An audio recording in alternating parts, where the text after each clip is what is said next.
সকাল সকাল ভোটের দিন যাইতে বলছে আপনাদের, তাই না? তাই তো মনে হয় বললো একজন সকাল সকাল। আমি কিন্তু এই কথাও কই না, আমি অন্য কথা বলি। এইবার বিশেষ করে এই 12 তারিখে তাহাজ্জুদের ওয়াক্তে উঠতে হবে আপনাদেরকে। আপনাদেরকে ঘুম থেকে তাহাজ্জুদের ওয়াক্তে উঠতে হবে। পারবেন উঠতে? তাহাজ্জুদের নামাজ পড়বেন, ঘরের থেকে বের হবেন, যার যার ভোট কেন্দ্রের সামনে গিয়ে একসাথে সবাই হবেন যারা যারা ওই এলাকার ভোটার।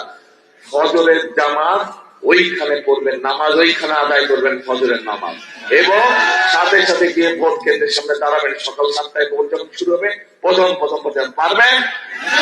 কারা কারা পারবেন হাত তুলেন। ধন্যবাদ। এবার বলেন কারা কারা পারবেন না, তারা হাত তুলেন। পারবেন না কারা কারা হাত তুলেন।